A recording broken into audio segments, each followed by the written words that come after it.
Don't be gigantic, closing out, okay? We all know that, okay? Safety is beyond anything else as far as I'm concerned and my family is concerned. First priority for the Aikau family is safety. Okay, you bust your board, jet skis, get in there, do your job, pick the guy up. Bring him in. Bring him in, drop him off, he's on a board, help the guy get out past the shore break at least. At least do that. Like he says, we want you guys to have the safest event. Quiet. End of story. Anybody got a problem with that? Okay, goodbye.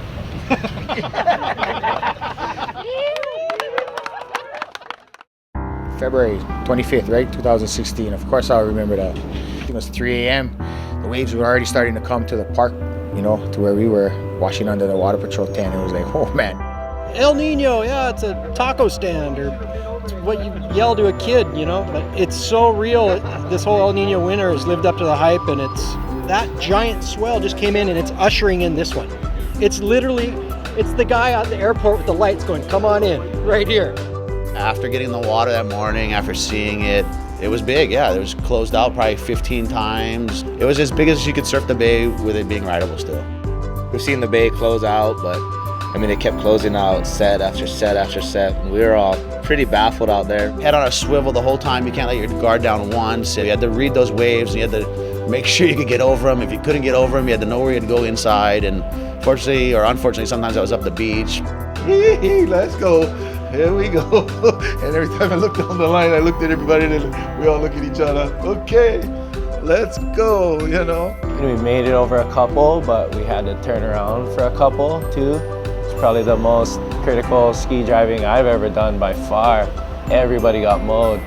We knew the game plan, we knew the safe zones, we knew how to rescue people on the skis, you know, we were ready for it. Just more of excitement, like you want to, this is like the best day you can showcase your skills and make sure everyone gets in safely, and it's like the Super Bowl for surfing, you know?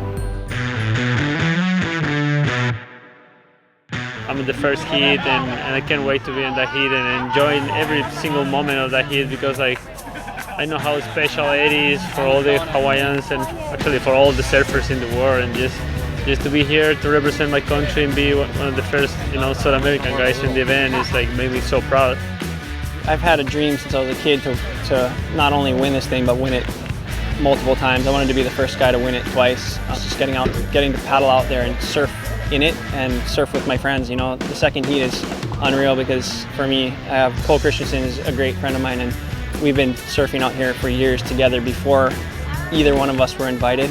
This one feels right. I mean, for Brock Little, for Eddie Aikau, for the whole feeling of it. I'm 50 this year and a little bit more settled, and you know, not such a just here, there, everywhere.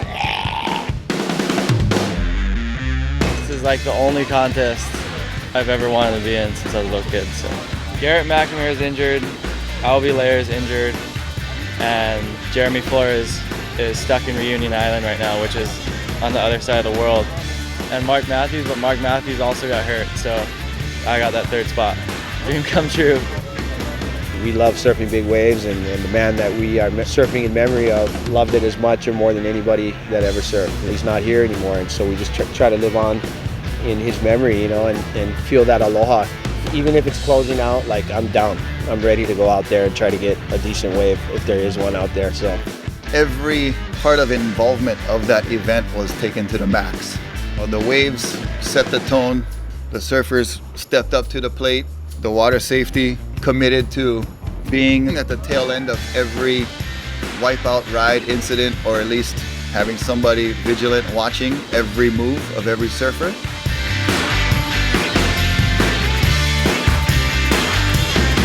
Oh my gosh, the swell had every bit of Brock in it, and so it was pretty amazing to surf in this swell, and so nervous, so scary being this event. You have, I don't know, thousands of people watching, and then the waves are 25 to 30 feet. There's a lot going on. I haven't never surfed it this big, no, to where there's huge waves breaking in the middle of the channel, catching us inside, and so that was pretty crazy. You know, paddling out next to Clyde with like a 30-foot whitewater breaking in front of us, just like, oh my, aren't you scared? I was just stoked to get a couple waves in both my heats, and that's all I was really trying to do, is just get a few waves, and can't believe I ended up on top. That's crazy.